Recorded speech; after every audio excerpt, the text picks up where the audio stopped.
Sejam bem-vindos para esse terceiro turno do nosso segundo Lecture. Antes de passar a palavra para o professor Dagoberto, alguns recadinhos. Amanhã nós temos a palestra pela manhã, nesse auditório, e a atividade Café com Lecture serão às 14 horas, aqui nesse espaço também, tá? Não precisa fazer inscrições, é um espaço para a gente desenvolver um boneco de latas. Então, a gente já trouxe todo o material, vai ser uma atividade muito interessante. Então, amanhã o Café Lecture mantém no horário da programação que está no folder que vocês receberam, tá bom?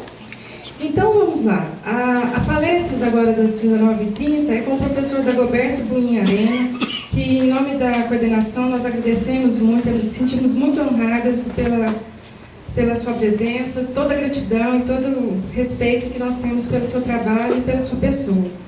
O professor Dagoberto, ele possui graduação em letras, mestrado e doutorado em educação, fez 2 estágios de pós-doutorado, um na Universidade de Évora, em Portugal, o segundo no Instituto Nacional de Pesquisas Pedagógicas, em Lyon, na França, e o terceiro na Sorbonne, em Paris. É livre docente pela Universidade Estadual Paulista, Unesp, foi pesquisador convidado do Laboratório de Linguística, Língua e Parole, da Faculdade de Letras da Universidade de Estrasburgo, na França. Atualmente é professor adjunto do Departamento de Didática e do Programa de Pós-Graduação em Educação da Universidade Estadual Paulista Júlio de Mesquita, em Marília.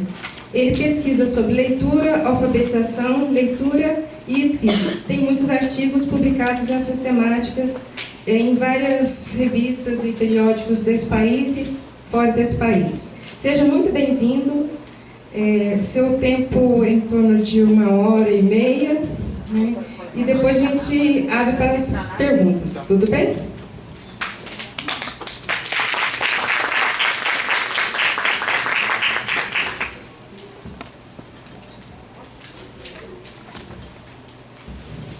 Boa noite. Ela me deu 1h30, mas é pouco. É porque eu preparei, na verdade, uma espécie de aula, né? E aula não é conferência. E eu queria trabalhar como se eu estivesse dando uma aula para vocês hoje, mas não que isso não quer dizer que eu domine bem o assunto, não é? Eu queria dizer que o que eu vou tentar conversar com vocês hoje resulta das nossas discussões no grupo de pesquisa que nós temos em Marília. E atualmente não, desde o ano passado, né, ou já desde o ano retrasado, estamos estudando ou revisitando o marxismo e filosofia da linguagem, com a intenção de conhecer o máximo que nós pudermos, né, dos conceitos. E nessa lentidão de discussão, né, nós estamos ainda no 3º capítulo. E é um capítulo que nós acabamos, né, de discutir, né, faz 1 mês e meio, e nós, na verdade, ninguém é psicólogo, eu não sou psicólogo, porque psicólogo é o Rubem ali, né, que entende do assunto, né? Mas nós achamos interessante essa discussão, né, que ela é provocativa, e nós tentamos, de algum modo, trazer para vocês um pouco do resultado das nossas discussões, né? Eu tenho aqui 2 meninas, 2 alunas que representam o grupo de pesquisa, né? A Érica e a Sônia.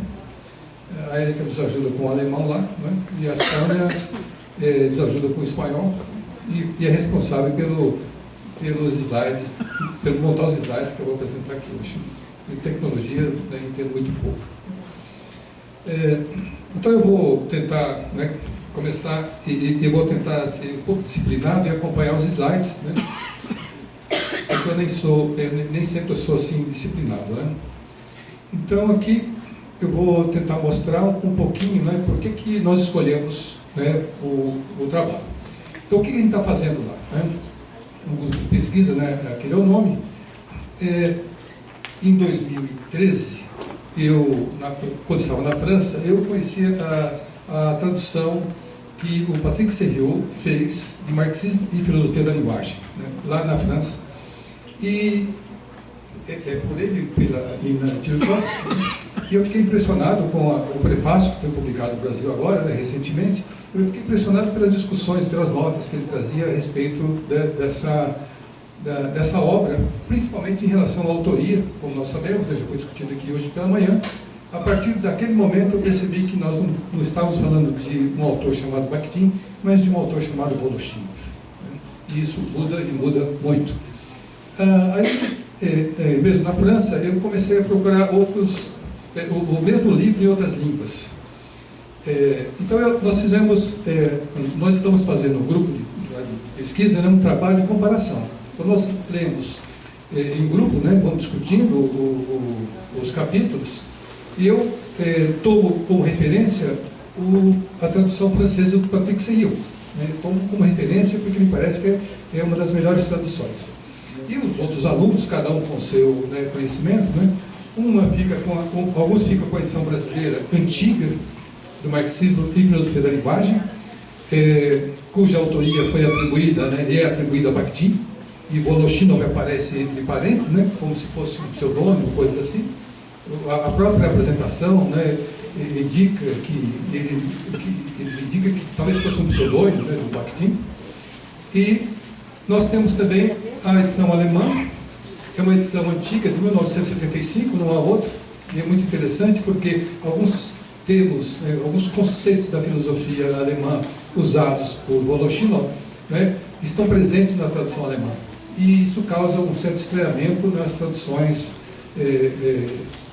de outras línguas. Nós temos também uma edição em espanhol, que eu falo em espanhol porque é uma publicação de Buenos Aires e Madrid, né? Eu estava na França e encomendei um livro em espanhol, né? do Marxismo e Filosofia da Linguagem. Quando me chega o livro, eu vi que era de Buenos Aires. Certinho, né? Eu fui buscar o livro lá. Né?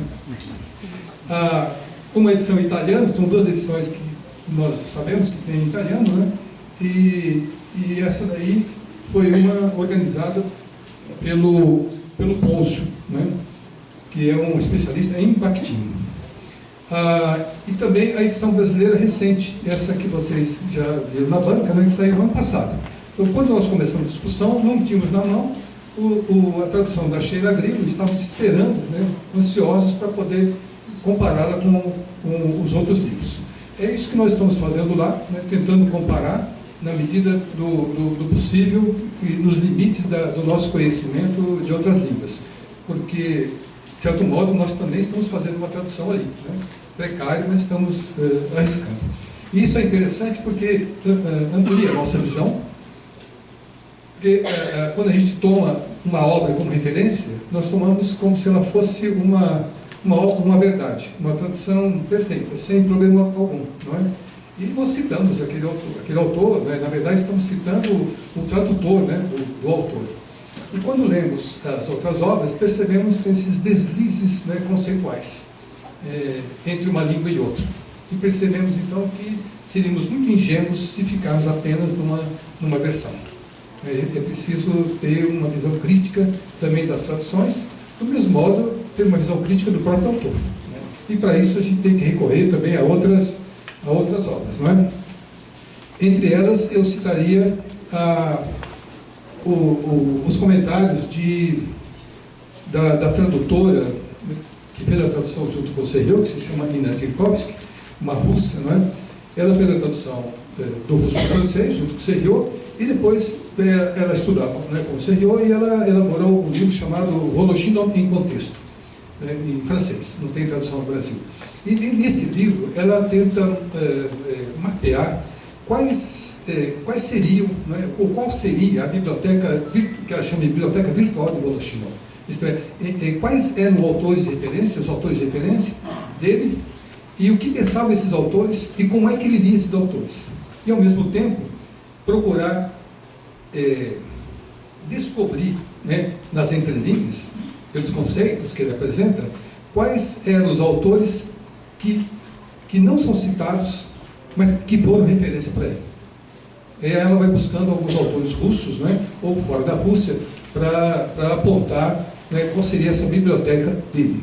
Se vocês já leram o livro, percebem que ele cita pouco. Né? Referências não tinha, porque nessa época também não usava.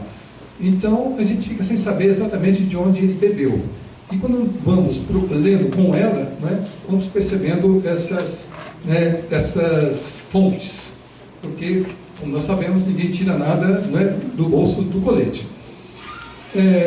Eu queria aqui, né, apresentar, então, inicialmente as ideias principais, mas vou tomar como referência a tradução recente da Sheila Grillo, não que seja a melhor, mas ela é melhor do que a anterior, não é? Vou tomar como referência essa, para tentar explicar o terceiro capítulo, né, do meu ponto de vista, tentar compreender. Depois vou agregar os comentários de Tchaikovsky, exatamente, especificamente sobre a referência da filosofia alemã, que é o Dilthey, não é? Com quem o Voloshinov troca, né, troca informações, na verdade ele dialoga e critica um pouco o Dilthey, não é? E tentar também trazer os conceitos da filosofia alemã usados por Dilthey, né, que é das Erlebnis e de Erfahrung, né?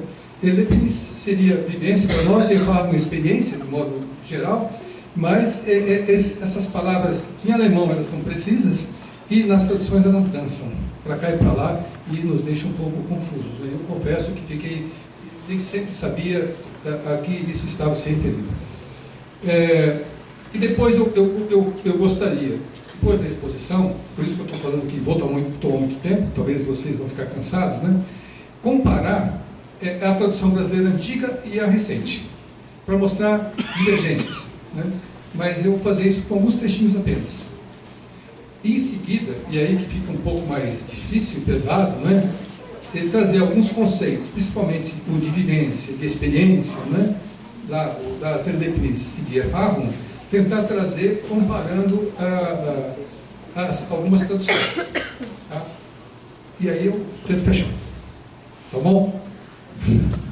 Vamos comigo nessa aventura? Eu chamo de aventura porque é a primeira vez que eu estou fazendo isso, fazendo essa exposição. Tá? Eu não... por isso que eu também não tenho... nem sei quanto tempo eu vou tomar de vocês e nem sei se vocês vão aguentar essa conversa, né? Dessa maneira. Tá? Mas vocês também podem fazer perguntas, comentários durante a exposição. Antes eu queria chamar a atenção, mostrar a cara, não é? Essa, eu diria que é o que está acontecendo hoje com aqueles que estão estudando o Voloshinov. Tentar separar a imagem do Bakhtin da de Voloshinov e apresentar o homem Voloshinov com fotografia. Esse é o Voloshinov, né? Carne e osso. E tentar mostrar, não é, alguns dados sobre ele, rapidinho. Não é? Ele nasceu em 95, morreu em 36, não é? Portanto, 41 anos, né, de vida. Ele começou a fazer direito em Petrogrado, em 13, e aí a coisa ficou preta, ele ficou sem dinheiro e largou o curso de direito. Né, interrompeu e foi tentar dar aulas para poder se manter, fazer bico, como todo mundo, né, aqui já fez, ou faz. Não é? E aí ele consegue um empregozinho. Eu digo empregozinho porque era, né, um emprego ali durante a Revolução, né, como presidente do Comitê Executivo de um tribunal popular. Veja qual era o trabalho dele. Né? E aí as coisas ficaram mais difíceis para viver em Petrogrado e ele foi para Nevel, em 1919. Ele e muitos intelectuais, entre os quais Bakhtin também. Daí surge, né, a ideia do tal do círculo, né, que disseram, né, que haveria um círculo. Mas é uma cidade que fica na Bielorrússia, não fica propriamente da Rússia hoje, mas da Bielorrússia. Né? Tá. Vai ficar marcado, tá. Você não está muito perfeito para ler, né? Tá, então pode apagar.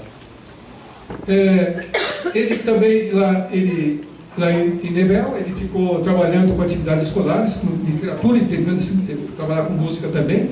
Ele estava muito ligado, apesar de ter feito direito, ele tinha abandonado o curso, mas ele é um cara que lidava com a arte, né? E principalmente com música também. Então ele tentava ganhar, todo mundo numa cidade pequena tentando comer, e todo mundo tentando fazer alguma coisa. E ele estava ali também tentando ensinar alguma coisa, ensinava música. Mas apareceu uma boa alma chamada Pavel Medvedev, que também seria o terceiro cara do círculo. Né? O Medvedev era mais bem postado. Ele tinha alguns cargos, né, do Partido Comunista, mas ele não era... havia várias correntes dentro da Revolução, e ele era de uma dessas correntes, né, políticas. Mas ele tinha um cargo que talvez se equivalesse a prefeito, né, de uma cidade chamada Vitebsk, que fica perto de Nevel. E ele tinha lá dirigia uma espécie de faculdade em Vitebsk, coisas assim. E ele então convidou o Bakhtin, né, e o Voloshinov para poder ir para Vitebsk, para trabalhar lá, e aí eles teriam condições melhores para viver. E eles foram, então, alugaram um quarto, né, na casa de um médico, e aí o Bakhtin se casou, não é, com uma outra inquilina do imóvel, a Helena, com quem viveu até o final da vida, e o Voloshinov casou com a filha do médico, né, que morava ali. E aí foram, depois, cada um no seu tempo, para Petrogrado, né. Então, qual seria o objetivo do Voloshinov com esse terceiro capítulo? A gente tem que entender, né, que ele vai discutir psicologia objetiva e filosofia da linguagem, né? A gente tem que entender que naquele momento, né, na Rússia, havia um certo endeusamento das ideias do Freud. A psicanálise ela seria a psicologia, né, que poderia ser trabalhada, ou poderia responder, né, às intenções do novo regime. Porque a Revolução também queria criar uma ciência nova para um homem novo, não é? Uma outra visão de mundo, e para uma certa parcela da intelectualidade russa, as ideias do Freud caíam como uma luva. Mas nem todos aceitavam isso, não é? A gente vê que, me parece que a Tchaikovsky que cita que o Vygotsky chegou, né, o Luria chegaram a traduzir um texto do Freud, não é? E depois o Vygotsky se afastou e o Luria parece que continuou um pouco, né, nessa mesma linha, e isso causou certo distanciamento.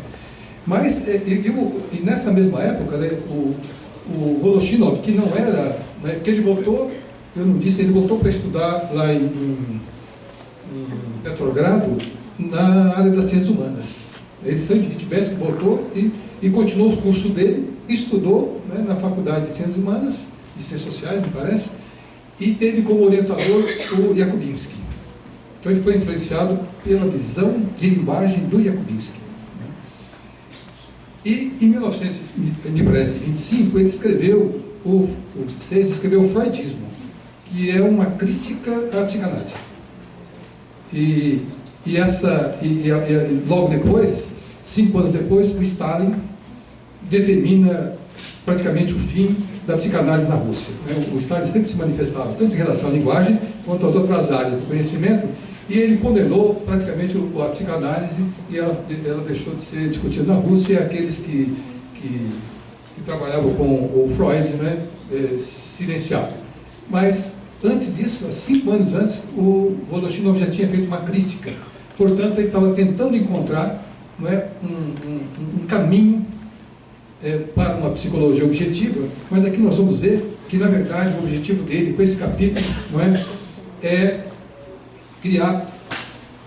discutir esses princípios, não é, mas ele queria mostrar, não é, que a análise do psiquismo, ou o conhecimento do psiquismo, né, não deveria ser estudado propriamente pela psicologia, não é? Mas pela o que ele chamaria de filosofia da linguagem, né? Então diz ele aqui, não é, que o psiquismo subjetivo é um objeto de compreensão ideológica e da interpretação socio-ideológica compreensível. O fenômeno psíquico compreendido e interpretado só pode ser explicado por meio de fatores sociais determinantes da vida concreta de um indivíduo das condições do meio social. Então a preocupação dele, né, nós vamos ver daqui a pouco, era que o psiquismo também é uma constituição semiótica, com signos, né, do exterior. Né? Então ele diz, né, é preciso definir objetivamente a experiência interior.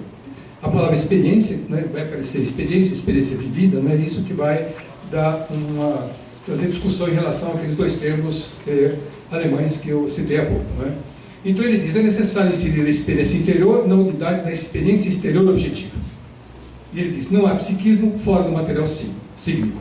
A vivência psíquica é uma expressão sígnica do contato com o mundo exterior. É por isso que o psiquismo interior não pode ser analisado como objeto e só pode ser compreendido e interpretado como psíquico. Né? Só estou dando os apontamentos e isso vai percorrer toda a discussão, porque ele vai dizer, e vai discordar de Dilthey, né, dizendo que a psicologia não dá conta de compreender o psiquismo, porque o psiquismo não é um objeto, mas é uma constituição sígnica, composta por signos. E quem pode fazer isso, e preferencialmente ou primordialmente por signos verbais, a palavra. E por essa razão se torna objeto da filosofia da linguagem e não da psicologia. Né? Ele vai fazer então uma crítica a teoria do Dilthey chamada compreensiva interpretativa, que ele citou no campo do idealismo. Ele vai fazer outras críticas em relação a outras correntes, né? Mas eu só destaquei o Dilthey. Né? E ele citou Dilthey no campo do idealismo. Vocês sabem que tanto na questão que ele deu o marxismo e filosofia da linguagem, né? Percebe que tanto em relação à psicologia quanto em relação à linguística, né? Ele faz sempre uma divisão. Né? Ele coloca os pesquisadores, os pensadores que se situam no idealismo e aqueles que se situam no campo do marxismo, né? Ou que tentam discutir as questões mais objetivas. Ou uma crítica ainda maior àqueles que tentam discutir os objetos fora das relações humanas. Nesse caso aqui, ele vai fazer uma crítica ao Dilthey. E eu queria só dizer aqui embaixo, né, que a Tchaikovsky, essa que escreveu o Voloshinov em contexto, vai fazer uma crítica dizendo que parece que ele não leu todas as obras do Dilthey, principalmente a última, que foi escrita em 1910. E ele se baseia na crítica do Dilthey, né, nas obras anteriores a 1910. Ela quer dizer que, como todo bom pensador, né, o Dilthey evoluiu, como todos evoluem. Sempre nós temos o jovem pesquisador, né, o pesquisador de meia-idade e o pesquisador bem amadurecido. E sempre é uma evolução do pensamento. E então aqui ela está dizendo, né, que essa crítica que ele faz é uma crítica que talvez não tivesse fundamentação sólida, né, porque faltou ler um pouco mais. Então, o que ele está dizendo a respeito aqui, né? Ele fala, a psicologia interpretativa, na forma que foi fundamentada e desenvolvida até o presente momento, possui um caráter idealista inaceitável para o materialismo dialético. Então ele está olhando do ponto de vista da revolução, né, do marxismo, e critica aquilo que é idealista. Mas ele faz uma ressalva ali, não é? Desenvolvida até o presente momento. É como se ele dissesse, olha, até agora eu conheço isso, não sei mais, não é? Mas por que idealista? A ideia do Dilthey é que o psiquismo não seria constituído por signos. Seria, né, o espírito filosófico, né, que se manifestaria por meio de signos.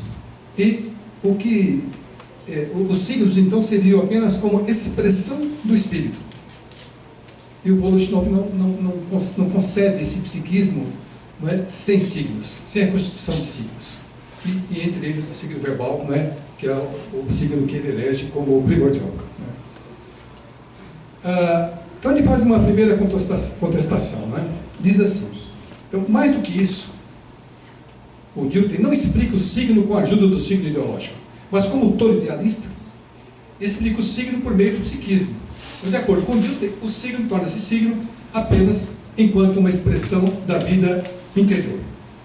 Então, o signo só serve mesmo como um instrumento de expressão, né, do psiquismo. E esse é o ponto fundamental, né, da discordância entre os dois, porque o Voloshinov sempre vai partir do princípio de que os signos interiores constituem o psiquismo. Esses signos interiores são signos exteriores e que não há fronteiras entre os signos exteriores e os signos interiores, né? Eles se banham, os dois, no exterior e no interior, e na verdade o signo interior e o signo exterior seriam da mesma natureza.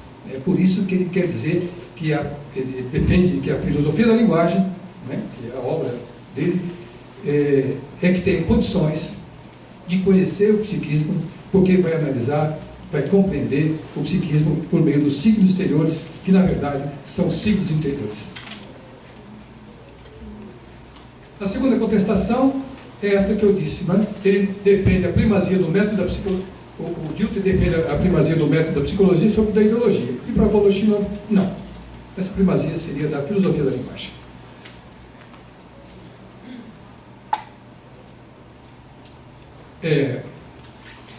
A questão do conceito de ideologia, é bom destacar, e a Tchaikovsky faz uma grande discussão sobre isso, né? Ele busca alguns conceitos, mas ele não se baseia no conceito marxista de falsa consciência quando ele fala de ideologia aqui, né?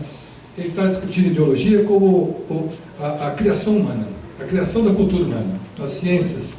E o Dilthey vai chamar de ciências do espírito. As ciências do espírito são o direito, a religião, não é? As manifestações de arte do homem. Tudo isso seriam ciências do espírito. Para o Dilthey. E para o Voloshinov, tudo isso, não é? São as ciências da ideologia. Ele chama de ideologia essas criações humanas. E essas criações humanas, né, sempre tem a valoração de cada povo, de cada classe social. Não é? E as ciências de ideologia são constituídas também por signos. O signo ideológico seria, então, né, esse signo que participa, que constitui toda a criação humana. Portanto, ele diz, não são ciências do espírito. A terceira que eu destaco aqui, né, é que o Voloshinov diz que Dilthey não compreendeu a natureza social específica do signo e significação. Né? E quando ele fala em natureza social específica, é essa natureza do signo ideológico que atravessa, né, que se banha, que se esfrega, né, nas paredes, né, nas fronteiras das classes sociais, dos grupos sociais. O signo anda por todas pelas classes sociais, pelos grupos sociais, e vai agregando valores, né, acentos, como eles dizem, e é isso que vai constituir o psiquismo. Portanto, ele diz que Dilthey não compreendeu a natureza específica do signo e pensa no signo apenas como uma expressão. E eu diria até, né, que essa visão de que o psiquismo se expressa pelo signo tem a ver com a palavra também comunicação, que o Serrell vai criticar um pouco nas traduções, né, do marxismo em filosofia da linguagem. A comunicação parece um pouco isso, é alguma coisa de uma direção única, né, daqui para lá, na direção de um destinatário. E como há essa troca de signos exteriores e interiores, nós podemos entender que, na verdade, não é um processo de comunicação, né, de alguém dizendo para alguém, mas é um processo de troca. Nós vamos ver no final como é que cada versão, cada tradução lida, né, com esse conceito de comunicação e troca.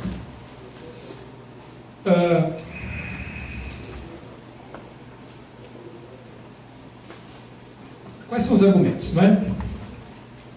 Diz ele, se a evidência possui uma significação e não apenas a realidade única, e disso Dilthey tem razão, é claro que a vivência, de modo evidente, deve ser realizada no material signo, pois a significação só pode pertencer ao signo, e a significação sem signo é uma ficção.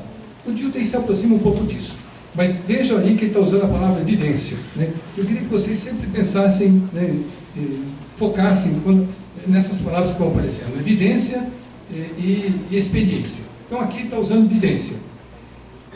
A vivência, quer dizer, vamos pensar o psiquismo, de certo modo, né? Ele se realiza no material signo. É claro, porque ele fala, o signo significa. Sem significado, o signo é uma ficção, não é nada. São discussões assim, né, que nos ajudam a compreender o ensino da linguagem escrita na escola, né? Porque nós sabemos, né, que a escola, quando tenta ensinar, ela esvazia, geralmente, né, as palavras do sentido, do significado, né, que é outra discussão, por influência da própria linguística. Ao invés de botar acento, né, com destaque na significação, a gente bota acento na materialidade do signo linguístico, ou o sonoro, ou o gráfico, né, e não se considera a significação. Portanto, sem significação não há signo. Então ele diz, olha, então a evidência possui uma significação, é a argumentação do Voloshynov.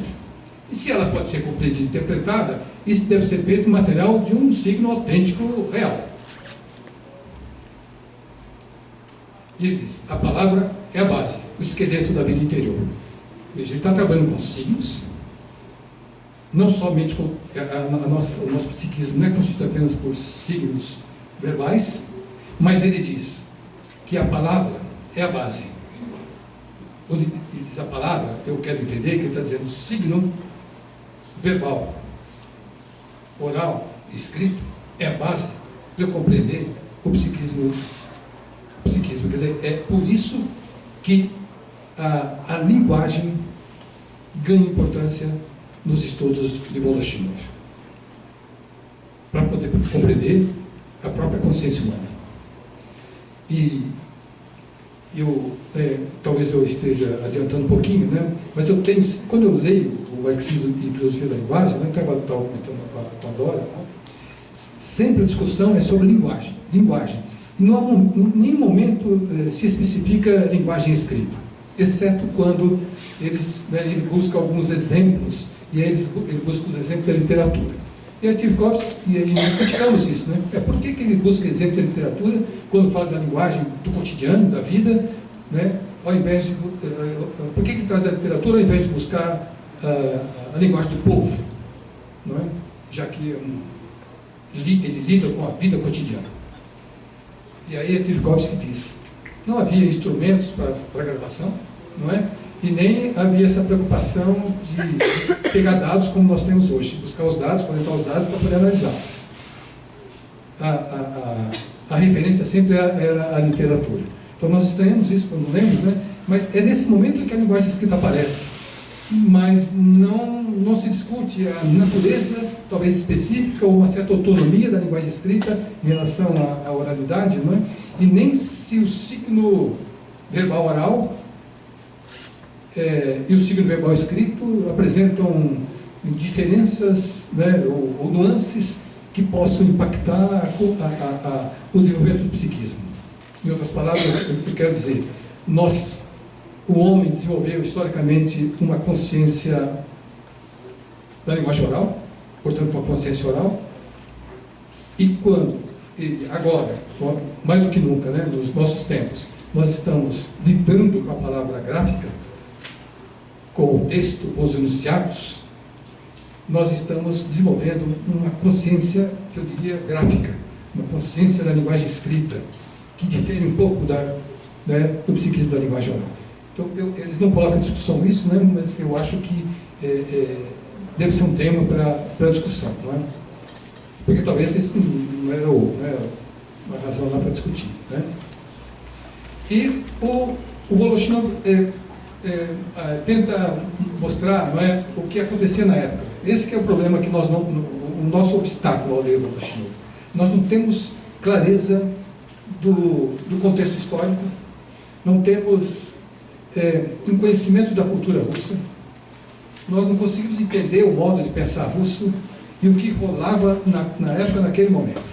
Então nós temos uma obra destacada do seu lugar de origem, do seu tempo de origem e do contexto intelectual de origem.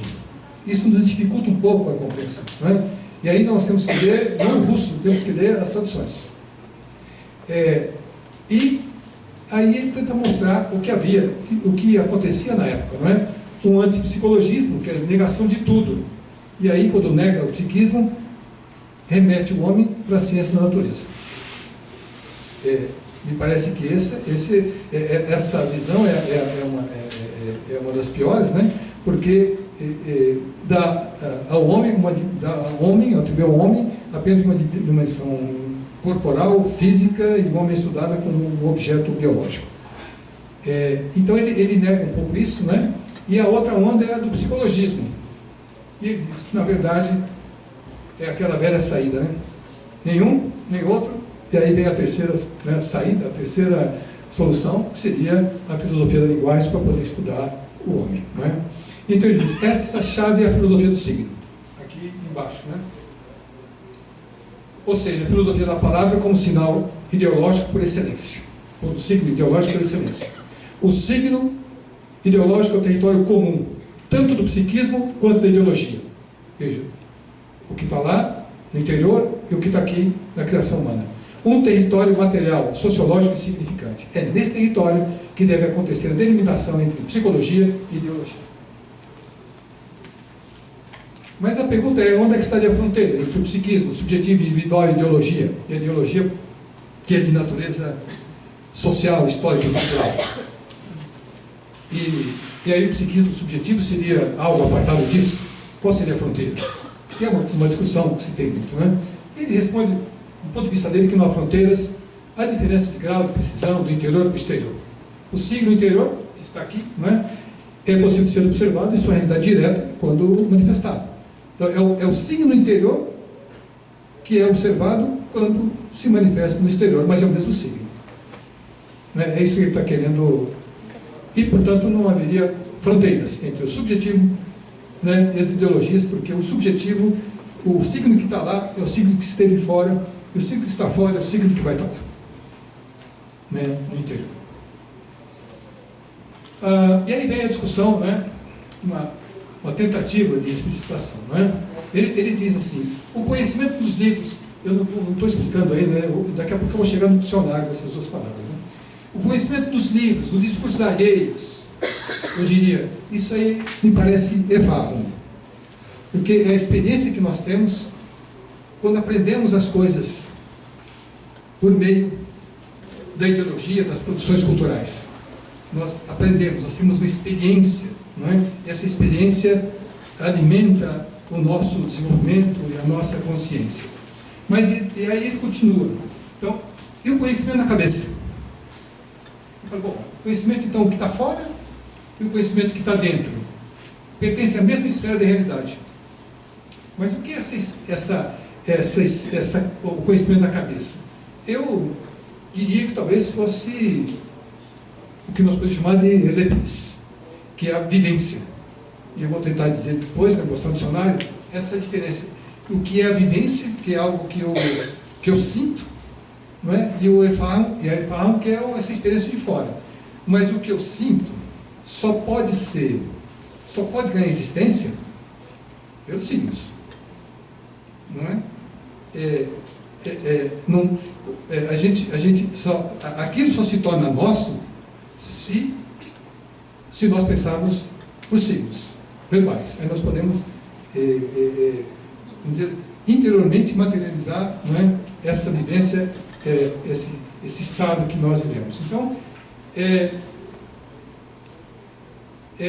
um pouco isso que ele está querendo dizer, não é? Ele vai continuar insistindo nessa natureza social do psiquismo. Portanto, o conteúdo do psiquismo individual, quer dizer, aquilo que está na cabeça de cada um, é tão social por sua natureza quanto a ideologia. Veja, não há fronteiras. O que eu sou é resultado da criação humana, da troca, não é, entre o exterior e o interior. E o próprio grau de consciência de sua individualidade, dos seus direitos interiores, é ideológico, é histórico, e está inteiramente condicionado pelos fatores socioideológicos. Então, todo signo é social, por natureza. E o signo interior não é menos social do que o exterior. Né? Essa é a tese que ele está defendendo. Por isso que ele está querendo dizer que esse campo de pesquisa não pertence à psicologia. mas a filosofia da linguagem. Aí vai dizer, bom, é por isso talvez que o Freud, né, poderia atender a essas discussões, né? Eu não entendo muito de Freud, né, mas pelo que a gente lê dele, ele vai acusar que, na verdade, o Freud entende, não entende dessa maneira, né? Entende como se fosse o psiquismo, e vai trabalhar com o subconsciente, e para ele não tem subconsciente, é o consciente, sempre é o consciente, que se manifesta ou não se manifesta. A autoobservação, quer dizer, a análise, né, que eu faço, né, do meu psiquismo, é a compreensão do seu próprio signo interior. Não podemos ver nem sentir uma vivência, nós a compreendemos. Veja, enquanto a vivência não for compreendida, ela não é. E ela só pode ser compreendida pelos signos. Isso significa que no processo de autoobservação nós a incluímos em um contexto de outros signos que estão sendo compreendidos. E aí vem, não é, a clássica explicação. O signo elucidado, explicado apenas com a ajuda de outro signo. Os signos eu diria, eu acho sempre uso sempre a expressão esfrega, né? Os signos se esfregam. E desses esfregões é que os sentidos são criados, né, pelo homem. Né? Então o signo, na verdade, não é o signo como o objeto, mas é o signo fundido com o ato humano, ou de ler, ou de escrever, nesse caso aqui, ou de falar. Eu quero sempre incluir, não o falar, mas também o ler, que tem a sua especificidade, né, porque os enunciados estão prontos, e cada um tem que lidar com os enunciados criados do mundo da ideologia, e do mesmo modo, o escrever, nós temos que lidar com enunciados, para lidar com o pensamento e com a palavra, para colocar os enunciados no papel, para também dialogar com os outros, dentro desse mundo da ciência da ideologia. E eu levanto a questão, quer dizer, esses signos, eles não são os mesmos, porque se manifestam de modo diferente, dentro da oralidade, dentro da leitura e dentro da criação dos enunciados escritos. Então ele diz que a compreensão de qualquer signo, tanto do exterior quanto do interior, está conectado à situação de realização do signo. Sempre o Oloshina vai amarrar, vai dar destaque à situação, que nós podemos chamar de situação extraverbal, ou contexto, né? Chama de contexto. Mas a situação extraverbal, os signos sempre são criados numa situação dada. E quando esse signo, ou os enunciados, são sacados dessa situação extraverbal, que permite a sua criação, eles perdem um pouco de prestígio, de valor. Né? É o que eu estou dizendo um pouco a respeito do livro. Nós tiramos o marxismo e filosofia da linguagem do mundo intelectual russo para ler agora no Brasil, num país da América Latina, não é? Por traduções, e com várias correntes, né, de pensamento sobre linguagem, passando pelos nossos olhos, pelas nossas cabeças. Então nós temos, né, uma certa dificuldade em compreender os enunciados, porque nos falta a situação extraverbal, a situação de criação. Né? Então diz ali, o signo e a sua saturação social estão fundidos de modo inseparável. O signo não pode ser isolado da situação social sem perder a sua natureza sígnica. Eu imagino isso sempre no ensino. Não é? Sempre. A minha área, como vocês ouviram, é a alfabetização. Não é? Eu vivo com as crianças pequenas que estão tentando compreender o que é a língua escrita, ou tentando se apropriar da língua escrita para usar a tecnologia vigotskiana. Né?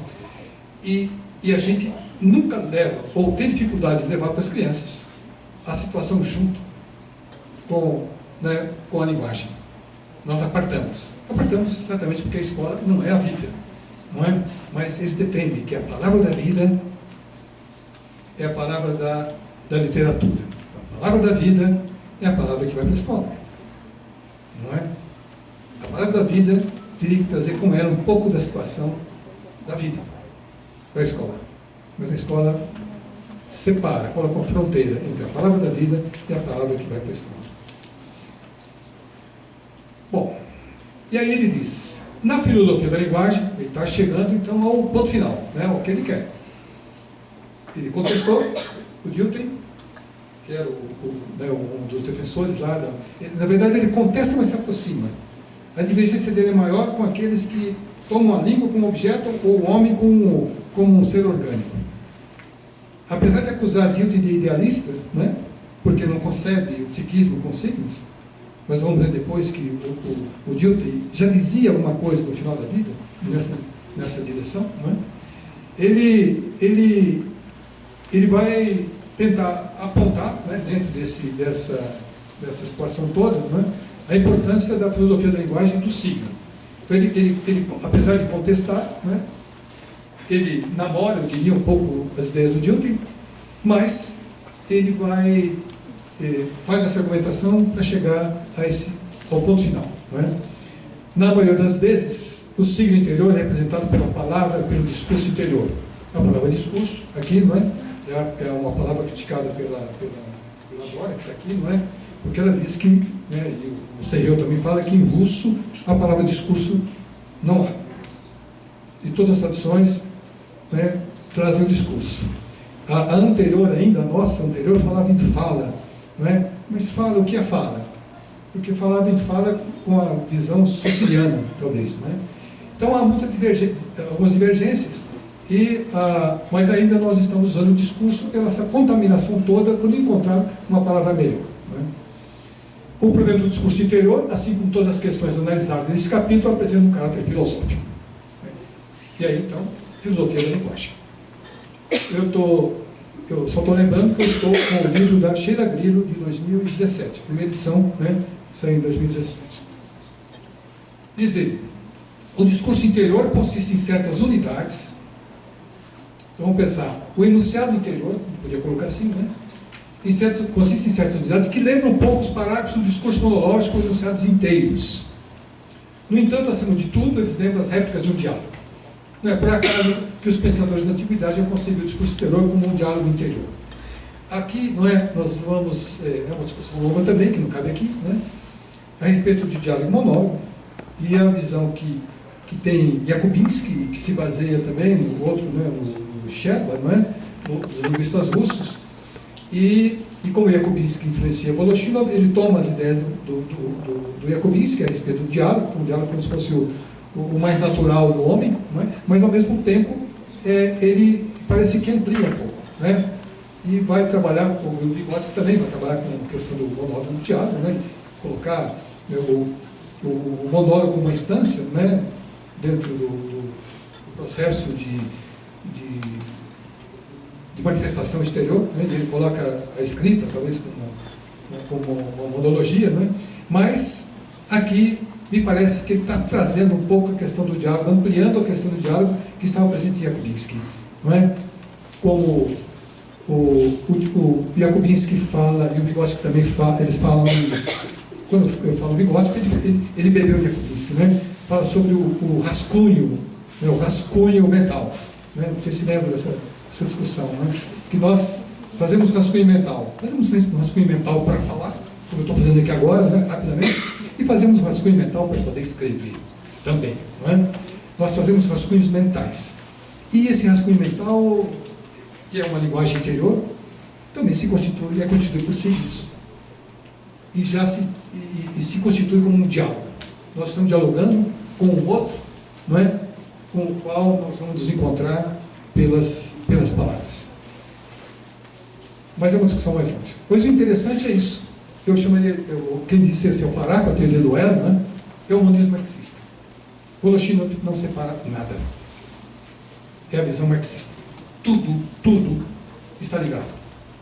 É uma visão, não é, em que mesmo aquilo que entra em contradição, né, está dentro formando uma mesma unidade, não se separa. Então ele diz, a solução dialética de todas as contradições desse gênero é possível apenas no terreno do monismo materialista. O que ele está pensando? Interior exterior. Não são duas coisas. É uma unidade. Em outro terreno, essas contradições teriam que ser ignoradas ou desconsideradas, ou se transformariam em uma antinomia insolúvel, em um trágico beco sem saída. Não é o caso, é o que ele quer dizer aqui. Não é? Essa síntese dialética viva entre o psiquismo, o interior, o ideológico, o exterior, se realiza sempre, reiteradamente, na palavra. Eu diria, não é na palavra isolada, sempre, não é?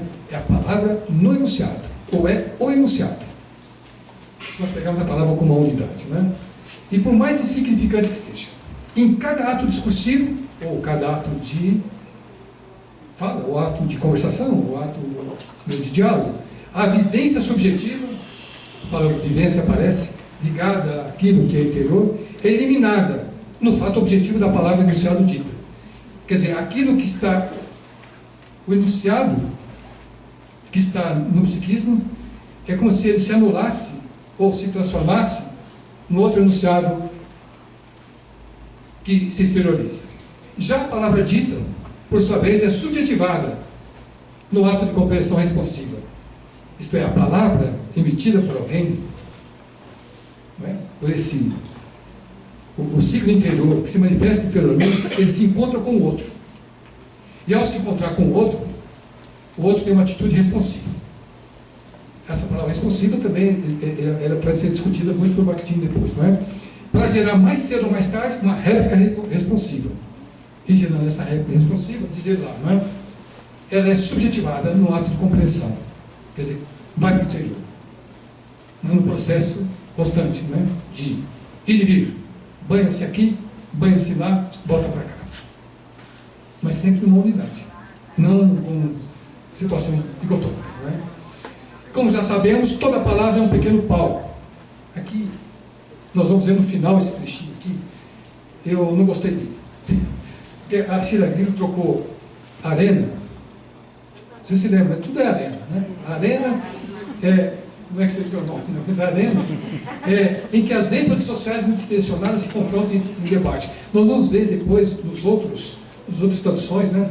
Eu coloquei esse texto todinho, porque ao final que só ela usou palco. Eu sei que, vou pensar no Coliseu, né? O Coliseu, eu estava lendo agora no WhatsApp, o celular hoje, né? Que vai ter aquele filme Gladiador vai ser projetado no Coliseu em Roma, com uma orquestra com 200 integrantes, um espetáculo belíssimo, né? Para levantar fundos para uma fundação do Bill Gates, né? Para ajudar crianças. Eu não me lembro bem exatamente agora qual é o objetivo. Mas aí o Coliseu vai se tornar um palco. Eles vão mostrar os gladiadores. Na verdade, a arena, não é? A arena era a areia onde os gladiadores lutavam, né? Faziam espetáculos. Na verdade, é um espetáculo, é um palco, mas ao mesmo tempo era um palco de lutas e sangrentas, como nós sabemos.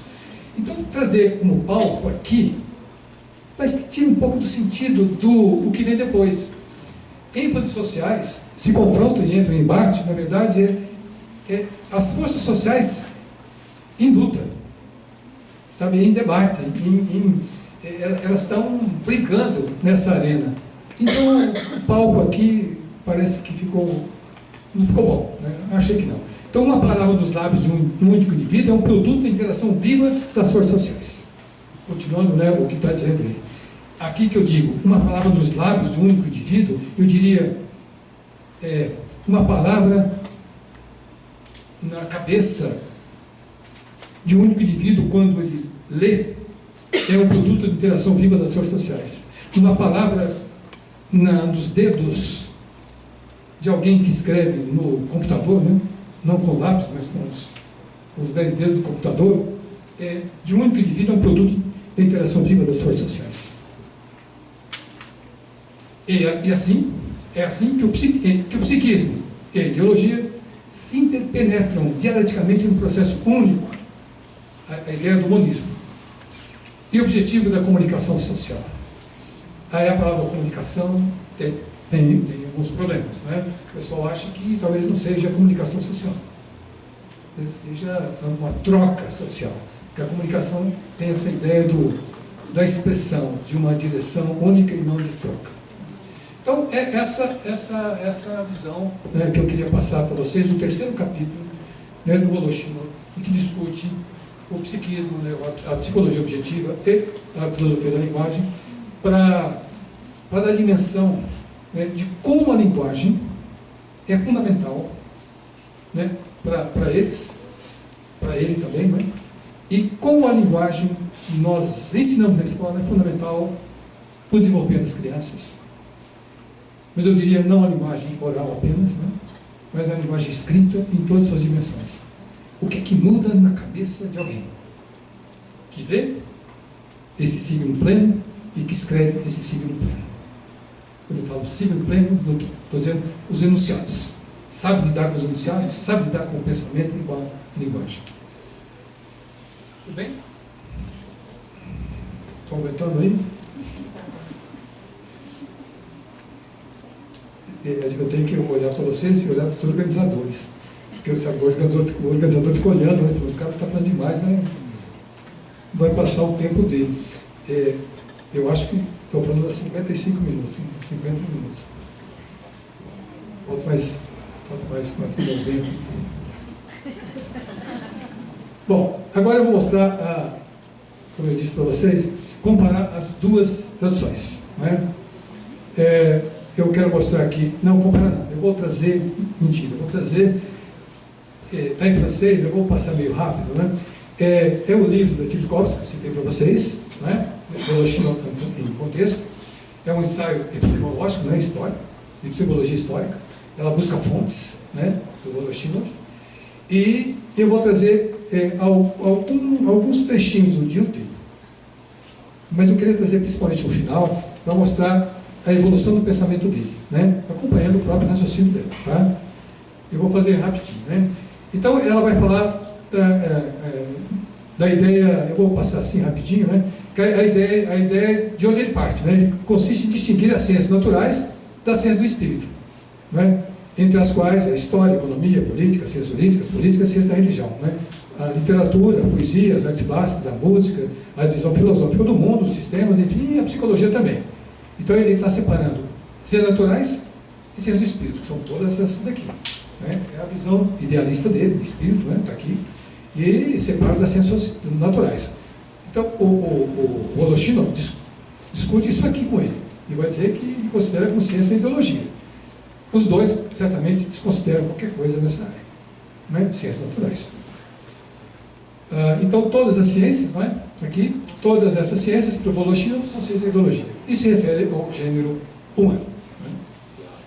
E, por consequência, né, diz ele, a forma, nós explicamos a natureza, mas nós compreendemos a vida psíquica, isto é, a natureza se explica, mas a vida psíquica se compreende, né? Se refere aos primeiros textos, aqueles aos quais se apoia Voloshinov, quando ele fala em psicologia dilthiana, né? A proposta da compreensão da interpretação. Então aqui ela já está começando a dizer que ele não fez não leu, talvez não tivesse tido acesso às últimas obras do Dilthey, né? E parece que ele lia alemão. Não era só Bakhtin, que tinha uma governanta alemã que aprendeu alemão, né? O Voloshinov lia alemão, né? Porque ele, aliás, né, como a Dora bem explicou, os russos, né, tinham a Alemanha como uma grande referência, e os franceses também, né? Então a experiência interior, né, isto é, por aquela eu percebo, né, os meus próprios estados, não poderia jamais, sozinha, né, me fazer tomar consciência da minha própria individualidade. É somente na comparação de mim mesmo com os outros, né, é que eu descubro o indivíduo em mim. Veja como tem alguma coisinha, não é? Que o Voloshino vai dizer também, que eu só sei o que eu sou porque eu tenho relação com o outro. O outro é que me ajuda a me compreender. Então vejo que há uma certa aproximação. A grande diferença é aquela que nós dissemos entre a primazia da psicologia e da ideologia e a consideração de que o psiquismo não é constituído por signos. Não é? Assim, a vida é associada, né, em Dilthey, à evolução da consciência humana, que que promove a criação de sistemas culturais. Nesse sentido, a noção de vida tem paralelos com a noção de criação ideológica, escrita por Voloshinov, né? Assim como a noção de ideologia, assim como a noção da vida cotidiana, que é um princípio defendido pelo Voloshinov, né? Portanto, a ideia da natureza semiótica da consciência e da ideologia, que permite a Voloshinov insistir no caráter objetivo do psiquismo humano, é isso que ele está querendo dizer, né? O psiquismo humano é objetivo, né, pelos signos, e, sobretudo, pela sua ligação com a ideologia, está ausente em Dilthey, né, que não considera o signo senão apenas como uma expressão da interioridade, né? E daí a reprovação que Voloshinov endereça a Dilthey, né, de não ter compreendido a natureza específica do signo, por ter explicado, de o ter explicado pelo psiquismo, e de ter ignorado a ligação entre signo e a experiência de vida.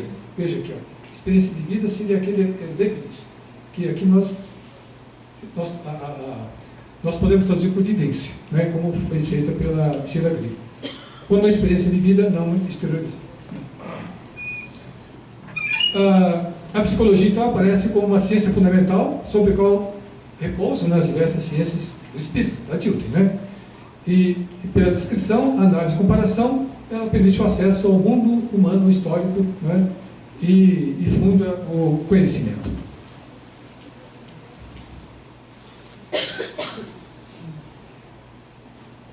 Aqui eu vou estar repetindo, né, que eu já disse, né? E aí, antes tarde do que nunca, né, Dilthey distingue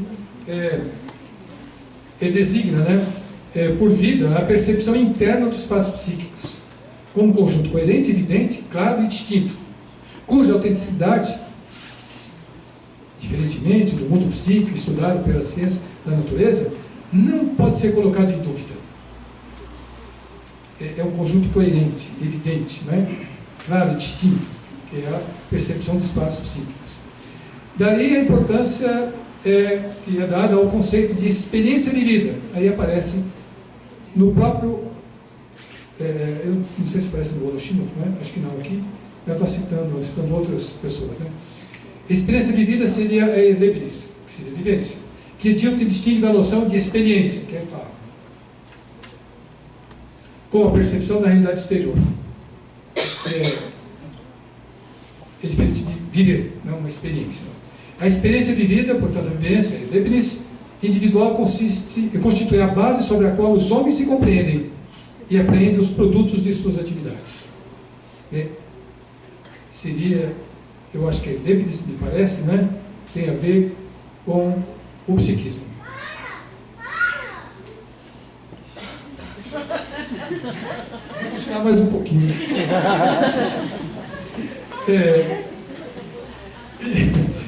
Mas é claro que não é comigo, né?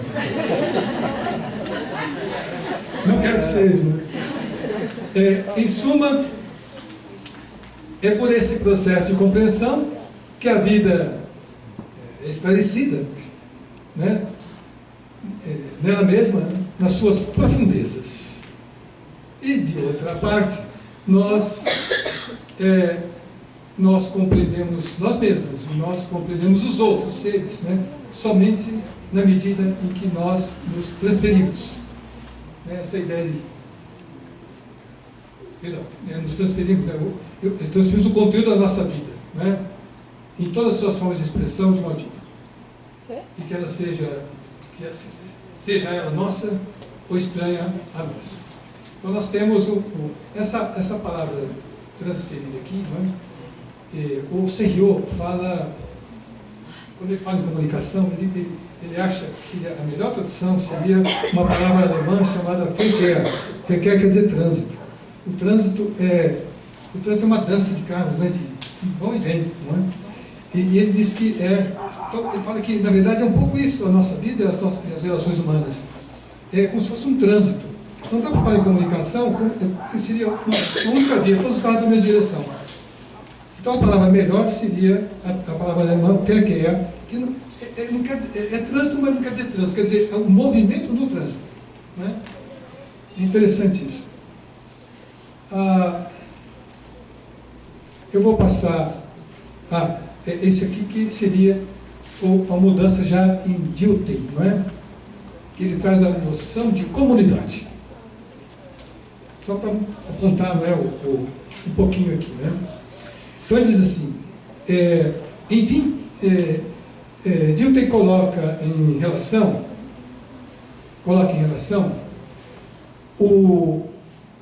a noção de comunidade, né? O indivíduo, as comunidades e as obras nas quais vive, não é? nas quais a vida e o espírito se encontram, formam um domínio exterior do espírito. Essa vasta realidade exterior do espírito nos envolve. Ela é uma realidade do espírito no mundo sensível, a expressão fugitiva de uma fisionomia, um rosto, não é? Até um reino secular de uma constituição ou de um código jurídico. Cada exteriorização particular, quem está dizendo é o Dilthey, cada exteriorização particular da vida representa, no domínio desse espírito objetivo, uma dimensão de comunidade. Cada palavra, cada frase, cada atitude ou fórmula de delicadeza, de cortesia, cada obra de arte, cada fato histórico só são compreensíveis na medida em que uma comunidade religa, né? Se liga àquilo que exterioriza e àquilo que compreende. A quem exterioriza e quem compreende, né? Aquele que emite e aquele que compreende, aquele que responde. O indivíduo vive, pensa e age numa esfera de comunidade. E ele chega a essa compreensão, não é? numa esfera. Tudo que é compreendido traz em si mesmo, por assim dizer, a marca de um fato que se dá a partir de uma tal comunidade que é conhecida. Nós vivemos nessa atmosfera e ela nos envolve continuadamente. Nós estamos mergulhados nela. Nesse mundo de história e de compreensão, nós estamos em todos os lugares entre nós. Nós compreendemos os sentidos e a significação, o sentido e a significação de tudo, né, de que faz parte, de que fazemos parte, né? Tudo isso que é parte. Nós somos nós mesmos, nós estamos nós mesmos imbricados nessa dimensão de comunidade. Então vejo que aqui o Dilthey já está trazendo a questão social, a questão histórica, não é? Mostrando que isso tem que ser considerado nesse processo todo, né? Então, é só o comentário final dela aqui, né? Diferentemente dos trabalhos dos anos 1880, 1890, em que ele coloca a interpretação psicológica, Dilthey agora privilegia, a partir de agora, uma interpretação histórica, né? Então o livro, o escrito dele, a arte de interpretar os monumentos escritos, né, permite aprender a individualidade do autor, passa agora a hermenêutica dos produtos socioculturais, né, com a finalidade de, por meio deles, compreender os sentidos da história, né? Produtos socioculturais são nada mais, nada menos que as ciências da ideologia do Holocima.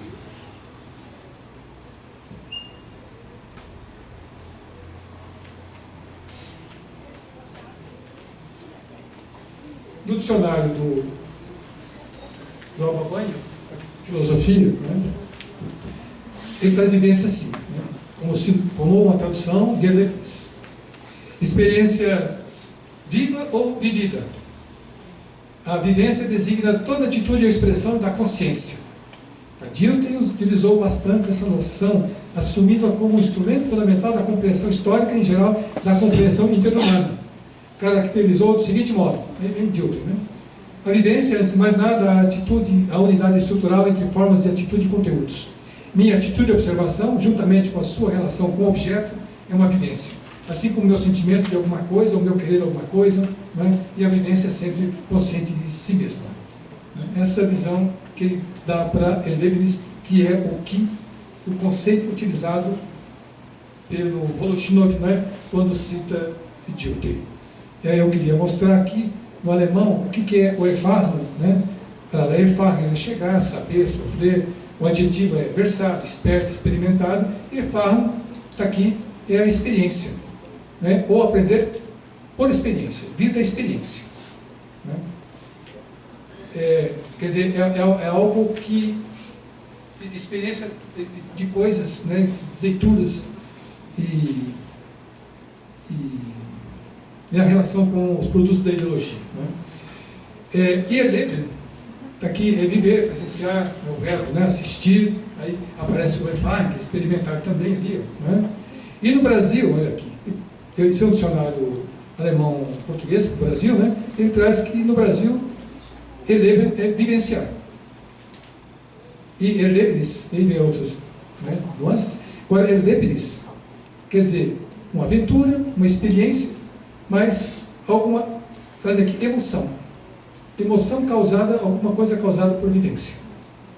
E agora eu quero mostrar mais uma coisinha aqui, né? O que é Erlebnis? Agora o dicionário alemão, né? Erlebnis é uma experiência, uma verdadeira experiência, uma experiência definida. Por exemplo, foi a experiência do primeiro amor. Na verdade, foi a vivência do primeiro amor. Como é que se traduz isso?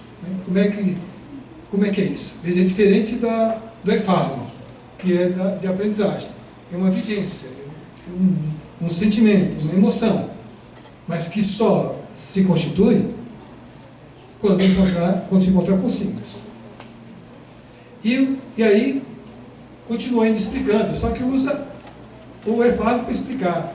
É uma emocionante, especialmente uma emocionante experiência nas férias, né? Foi uma experiência, foi uma vivência inesquecível.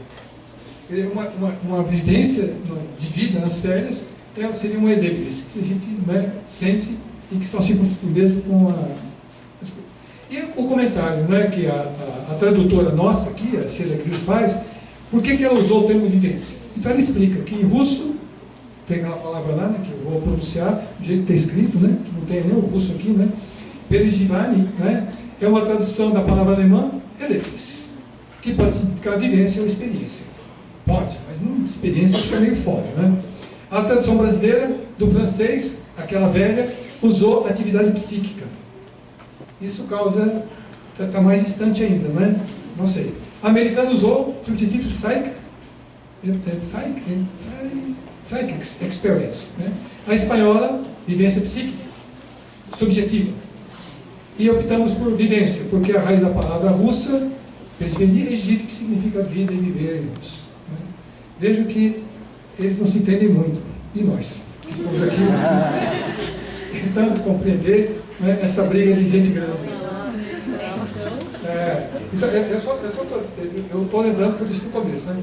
A gente vai perdendo um pouco a virgindade aqui, sabe? E a pureza, porque a gente começa a ver que as coisas não são tão simples, né? É só pegar e citar, é assim, está certinho.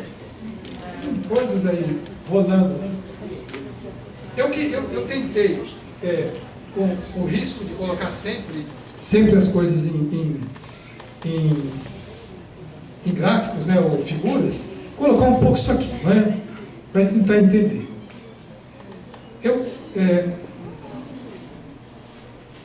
Seria assim, né? Seria a vivência, que é o nosso, eu diria, o psiquismo, né? Que é constituído pelos signos interiores e exteriores sem fronteiras. Não é? Na verdade, o signo interior não tem uma relação com o exterior, não é? E o signo interior é o mesmo que o exterior. Né? Não sei se isso pode entender. Eu coloquei o Erfahrung ao contrário, né? Ali, né? Eu tenho o signo ali, eu tenho o signo interior, o signo exterior, né? E o EFARRO, que é uma experiência de fora, mas também, na verdade, constitui, né, também a evidência, né, mas eu coloquei como se fosse a apropriação da ciência de ideologia pelos signos exteriores, né, que vão constituir os signos interiores. Na verdade, é tudo isso daí, né? Essa evidência, experiência, os signos interiores, os signos exteriores, e um processo, não sei se seria de objetivação, não é? Mas um processo de manifestação, né, dos signos interiores, que vão criar essa ciência de ideologia, não é? Em que nós nos banhamos e que nos constitui. E porque o campo da filosofia da linguagem, né? Então eu teria lá então a vivência, né, constituída por signos, o signo interior internalizado, o signo exterior, e esse seria então o campo da filosofia da linguagem, né, como quer defender o Voloshinov.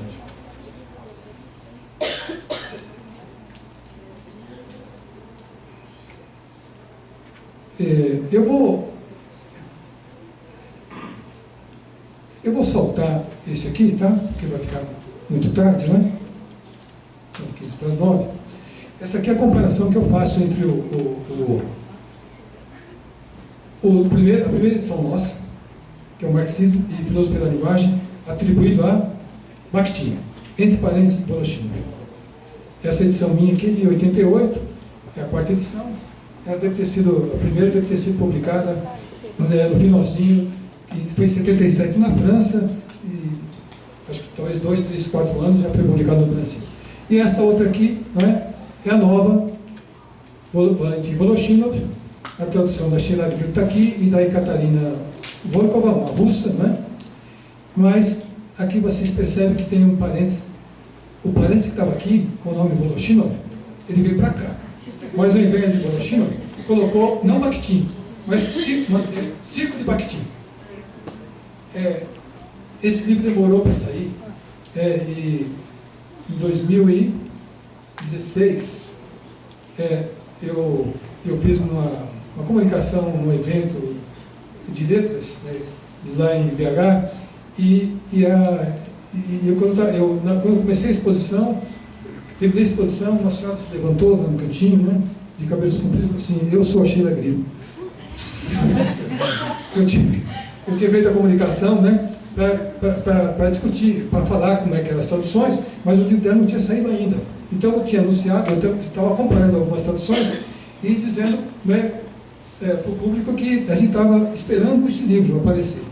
E ela falou: então eu sou a Sheila Grilo, e esse livro está empacado na editora, que os editores não publicam. Então alguma coisa havia para eles não publicarem. E quando saiu, o livro saiu com isso aqui, como se fosse uma concessão ao ciclo Bakhtin, contestado, né? Que alguém disse que havia um ciclo, na verdade, talvez não houvesse, né?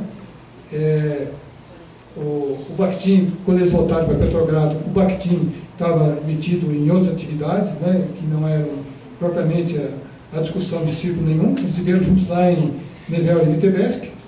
O Bakhtin, em 28, já foi preso, né, por causa das aulas que ele dava de religião. Ele participava de um grupamento religioso. Então esse ciclo praticamente, né, o Serio, o Craig Brandis, né, que é um inglês, o Broncar, né, e outros dizem que esse ciclo realmente não havia. Acho que foi o Leontiev que falou esse ciclo, sabe? E depois isso engrossou. Então até hoje isso se mantém. É como se, né, as editoras tivessem feito uma concessão aqui. Então aqui eu faria, né, rapidamente, eu não vou mostrar tudo, né, porque vocês vão se cansar, para mostrar só a diferença de tradução. Aqui, olha. No comecinho, o primeiro e principal problema que se coloca a partir dessa ótica é a da pressão objetiva da vivência interior. É indispensável integrar a vivência interior. E aqui embaixo está experiência interior. Experiência interior. Tá? E experiência exterior objetiva. Né?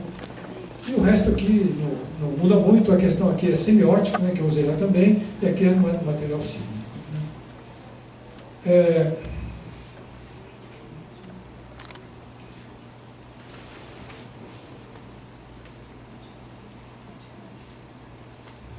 vou pular aqui, vou soltando, porque vai ficar meio repetitivo. A anterior também chama isso aqui, olha. Na verdade, a relação entre atividade mental e palavra, em Dilthey, não passa por uma analogia. Aqui embaixo está de fato, a comparação entre vivência e a palavra é para Dilthey. Aqui está chamando de atividade mental e aqui de vivência, é mais recente. Isso aqui talvez esteja mais próximo do conceito alemão, do Dilthey. Né? Aqui também tem algumas coisas. Aqui fala, assim não existe um abismo entre a atividade psíquica interior e a sua expressão, e aqui, esse modo entre a vivência interior e a sua expressão, não é um salto adaptado. Eu queria chamar a atenção aqui, não é?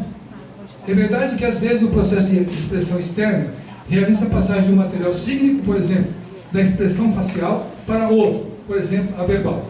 Aqui em cima está. O processo de expressão exterior opera-se a passagem de um código a um outro, por exemplo, o código mímico, o código linguístico. E aqui ela tirou a expressão código, colocou o material sígnico. O Serrel vai dizer código, né? E outras palavras tantas vieram. Ele não me lembro qual é o que ele usa, né? Agora qual é o termo que ele usa. Mas isso tem a ver com a tradução na frase 77, no momento em que o estruturalismo era a proa dos estudos linguísticos. Né?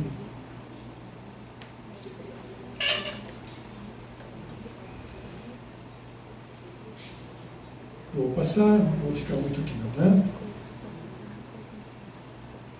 Vocês estão percebendo que o livro de cima está todo borrado, né? Esse livro eu conheci, esse mesmo exemplar que eu estou marcando aqui, né? Eu não sabia que eu ia usar muitos anos depois. Vocês estão percebendo que eu passei aquele marcador de texto, né? Esse livro, eu estava no mestrado, um professor de filosofia que apresentou esse livro para os alunos. E eu comprei esse livro. Quando eu li, né, caí de 4, né? E falei, nossa, né, o que é que eu estou vendo aqui? Então esse livro está todo marcado exatamente por causa disso, né? Mas talvez, claro, eu não marcaria dessa maneira hoje. Esse aqui é aquele trecho final que eu vou deixar para mostrar com os outros, tá bom? Se vocês tiverem um pouquinho mais, né, de paciência, eu passo rapidinho. Então são esses livros aí, né? O primeiro é esse que eu mostrei, o da Sheila Grillo. Esse aqui é a tradução francesa do Serrel, de 2010, né? Já tem 8 anos. Né? Esse aqui é uma das traduções italianas, eu não conheço a outra, mas vejo, tem os dois nomes. O primeiro é Voloshino, o segundo é Bakhtin. Né? É o Augusto Pôncio. Aqui é o espanhol, esse que a Dora, né, cita e está ali na sacolinha dela, ali, né? Que é o Marxismo e Filosofia da Linguagem, e o nome é Valentin Voloshinov também. Né? E a tradução é da Tatiana Bulovna. E aqui é o alemão. Né? O nome, o alemão é de 75. E ele já trazia Voloshinov. Nunca trouxe Bakhtin. Nunca. E a gente aqui estava citando Bakhtin, e os alemães estavam citando Voloshinov. O mesmo livro.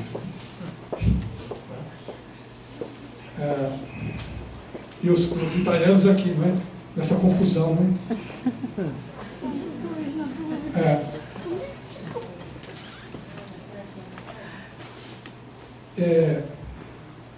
Então eu vou trazer esses dois, são esses trechinhos, tá? Aguentam? A Cadê falou assim, você vai matar o pessoal, né? Isso porque eu cortei metade. Ela falou, você tira daí, chega, até demais. No dia a dia eu sou muito quieto, quase não falo, mas quando eu vou na aula, sai embaixo. Então vamos aqui, tá? O primeiro sempre vai ser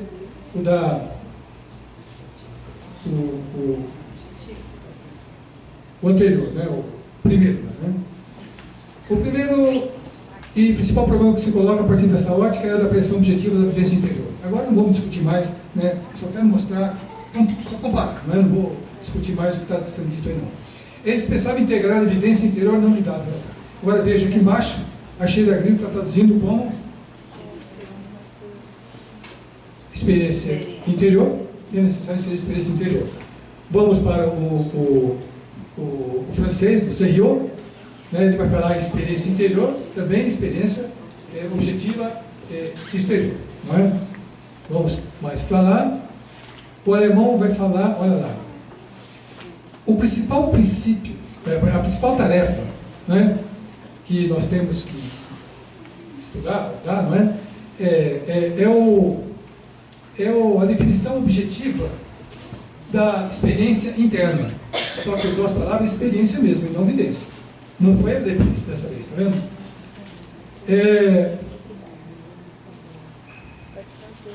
Esqueci que era um game. Só pegar embaixo aqui, né? É necessário, né? Incluir, né? É isso. Então é necessário, né? Incluir essa experiência na unidade aqui, né? Essa experiência interior na unidade objetiva, não é? da experiência externa. Né? Aqui, no italiano, né? Eu esqueço de aproximar. Então, o primeiro princípio, não é se colocar nessa direção, não é? Uma definição objetiva da experiência interior, e é necessário incluir a experiência interior. Então, estão usando muito a experiência interior. Agora, ali usou vivência, mas aqui no alemão não está usando vivência, não está usando Leibniz. É isso que nos incomoda, né? E o espanhol vai trabalhar também com experiência interna e experiência interna. Lá, o primeiro, a atividade psíquica constitui a expressão semiótica do contato entre o organismo e o meio exterior. Né? Aqui, a da Sheila Green vai dizer a vivência psíquica e não a atividade psíquica. Eu não sei se é a mesma coisa, né? O Rubem que poderia, né, dizer para nós, né, Rubem, se é a mesma coisa. O resto está ali, não é? É aqui. O Serriot vai dizer a vivência psíquica. Aqui. A vivência psíquica. É a expressão semiótica do contato entre o organismo com o meio exterior. E aí, lá em cima, ele vai usar, assim, o psiquismo, né? Leibniz. Então, a vivência psíquica. Vivência psíquica, não é? É a expressão, né, sígnica do contato do organismo com o meio, o mundo, né, exterior. Aqui, a experiência psíquica vivida, né, é a expressão sígnica do contato do organismo com o mundo exterior. E aqui também a vivência psíquica, experiência psíquica, vivência psíquica, vivência psíquica.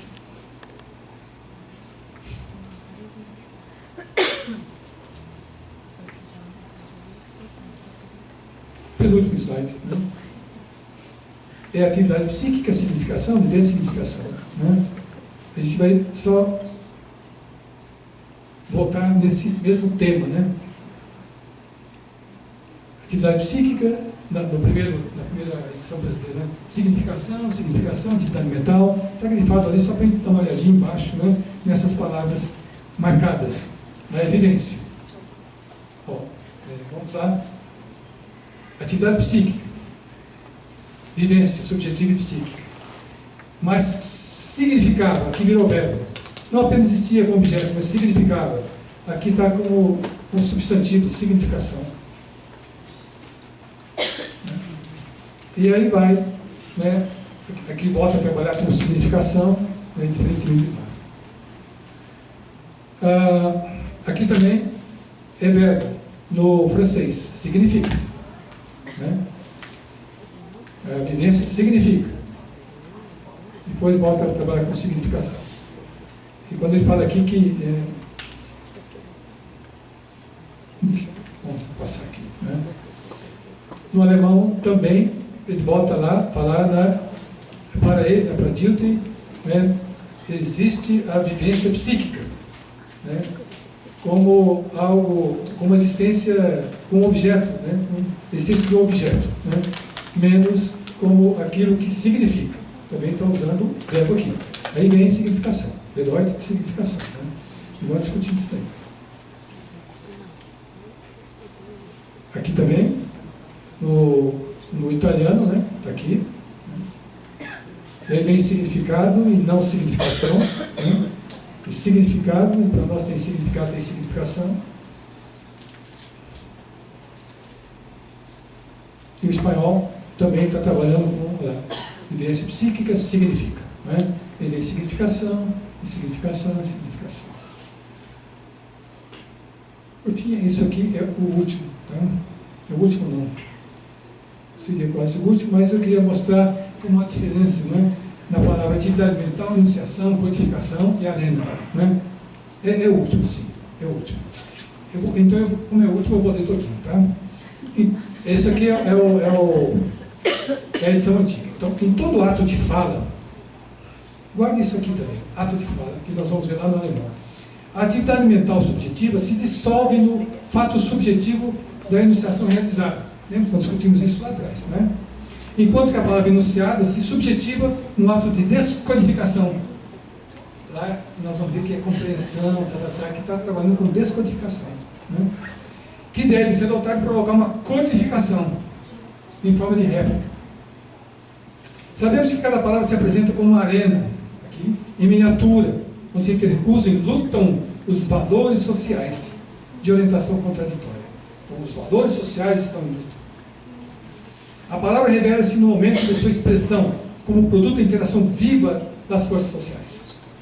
É assim que o psiquismo e a ideologia se empregam mutuamente no processo único e objetivo das relações sociais.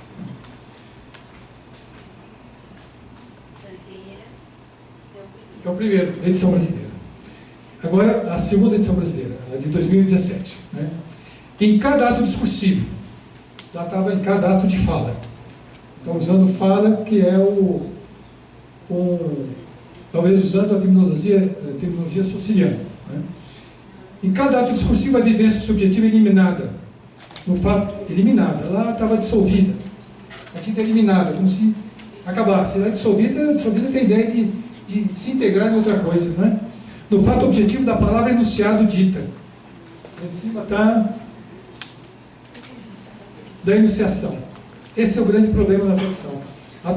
As traduções recentes da Sheila Grillo e as traduções do Bakhtin, feito pelo Paulo Bezerra, eles eliminaram a palavra enunciação. Porque enunciação é abstração, é abstrato.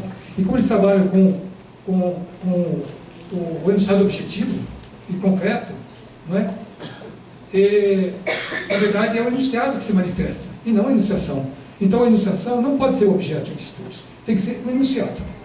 E as traduções mais recentes estão corrigindo esse erro, né? Trabalhando com enunciação. E como já sabemos, toda palavra é um pequeno palco, já vimos isso aqui, né? E comunicação social lá embaixo. O francês vai dizer, cada ato de palavra, mas parole era traduzido lá na linguística socialiana como fala. Todo ato de fala, todo ato de parole, pode ser, né? Mas ela coloca, na indecisão, ele coloca ali, coloca ali em russo. Né? E aí a vivência subjetiva se anula, novamente se anula, ela elimina, ela dissolve, né? No fato objetivo da palavra enunciada, proferida. Então aqui não é mais a palavra parole, mas é a palavra que é o enunciado, né? Proferida. E quando se subjetiviza no ato de compreensão-resposta, aqui não está falando de codificação. O Serial está usando compreensão-resposta, né? Para engendrar, cedo ou mais tarde, uma réplica. Né? E aqui ele vai falar, usar a palavra arena mesmo, em redução pequena, né? Onde se entrecruzam e estão em luta os valores sociais. Os acentos sociais não são os valores sociais, né? De orientação diversa. Então a palavra na boca do indivíduo, como nós vimos ao lado, é produto de uma interação viva das forças sociais. Né? E aqui ele não fala em comunicação, está vendo? Aqui em cima tem comunicação social. A Sheila continuou usando comunicação social. E apesar de já ter ido, saiu, né? Não mudou. Assim, o psiquismo e a ideologia se empregam mutuamente num processo único objetivo de troca social. Né? E não de comunicação. O alemão vai chamar o ato de fala lá de Redeakt. Falar em alemão é sprechen, falar. Agora, conversar é reden, é outra coisa. Então, falar é diferente de conversar. Porque conversar implica troca.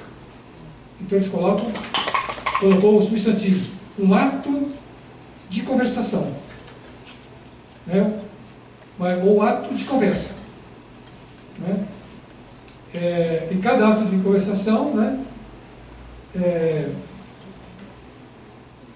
Cada ato de conversação da consciência, né, se objetiva numa conversa, né, aqui. E quando vai falar da codificação, fala assim, aquela palavra que se torna, não é, que é subjetivada num ato de resposta e compreensão. Antworten é responder. Verstehen é compreender. Aqui está substantivado, né? E aqui é o adjetivo. Então é uma compreensão responsiva. Está muito próximo do serio. Né? Subjetivada, veja aqui dá para entender que é subjetividade. Né? Cedo ou tarde vai se tornar uma réplica. Né? E cada palavra né, como nós podemos ver, uma pequena arena. O espanhol usa arena. O alemão usa arena. E está em letra maiúscula porque todos os substantivos em alemão são escritos com letra maiúscula. Né? Não tem nada de especial aqui. Né? Com todos com os diferentes acentos sociais. Né? Em luta, em cruzamento. Aqui. E aí também vai falar cada palavra na boca de cada um, né? E vai falar em forças sociais. E aqui vai falar em comunicação. É interessante, né, que o alemão usa a comunicação. Comunicação social. O italiano vai dizer, em cada ato discursivo, olha lá, em cada ato discursivo, a experiência interior subjetiva se nega, é o verbo negar já, no fato objetivo da palavra enunciação, e não enunciado. Dita. Usa enunciação, né, palavra. E aqui fala, subjetiviza no ato de compreensão respondente. Está muito próximo lá, né? Acentos arena, acentos sociais, forças sociais e aqui uma palavra citada pelo Sergio também, ele acha muito boa a palavra da tradução italiana, que fala em processo de escambo social, de troca social. Né? O espanhol seria câmbio, talvez. Né? Intercâmbio. Né? Intercâmbio social. Que está aqui embaixo, no espanhol. Na comunicação social, na tradução do espanhol. Em cada ato discursivo, o espanhol mantém também ato discursivo. Né? Fala na discurso enunciado e não palavra enunciado, como nós vimos lá atrás. Ato de compreensão, resposta também. Pequena arena, mantém. Cruz a luta, acentos sociais. A nossa primeira que falou em valores, o resto manteve acento. Mas a ideia de acento aqui são dos valores sociais. Essa é a prioridade, né? O signo se emprega dos valores sociais. E não, o acento fica meio estranho para nós aqui no Brasil, né? E a palavra da vida e interação de forças sociais vivas. E aí o processo singular objetivo de comunicação social. Não de escâmbio, né? Poderia ser intercâmbio, não é? No espanhol, no italiano, o escâmbio, não é? E aqui mantém comunicação. Né? Então o que eu queria dizer aqui, né, no final, que é necessário considerar que as consultas feitas pelo Von Schiller nem sempre esgotaram as temáticas dos autores de seu interesse, como aconteceu com o Dilthey. É necessário que nós, brasileiros, né, consultemos as duas obras publicadas aqui, e, se possível, em outras línguas estrangeiras, para evitar enganos e ao discutir alguns dos conceitos envolvidos por Voloshinov. E é necessário discutir a relação entre signo verbal, eu diria, como eu disse, signo sonoro, né? E o signo gráfico na constituição do psiquismo, né? Se teriam o mesmo impacto, né? E as minhas intenções iniciais, né, foram de evidenciar um pouco mais a figura ainda apagada no Brasil desse russo chamado Valentin Voloshinov, apontar as diversas traduções, iluminar alguns conceitos com a contribuição da obra de Voloshinov no contexto da Tchaikovsky, né? E aqui estão as referências, né, que eu usei. Então, a primeira edição nossa, está lá de cima, né? Tradução de Michel Laud e Ara Frateschi Vieira, o livro da Tchaikovsky, de 2012, depois o livro, né, o alemão, aqui o italiano, e aqui temos o francês, né, aqui o de Buenos Aires, né, espanhol, e aqui o último da Sheila Grillo, que saiu pelo editor 34 em 2016. É isso. Obrigado pela atenção.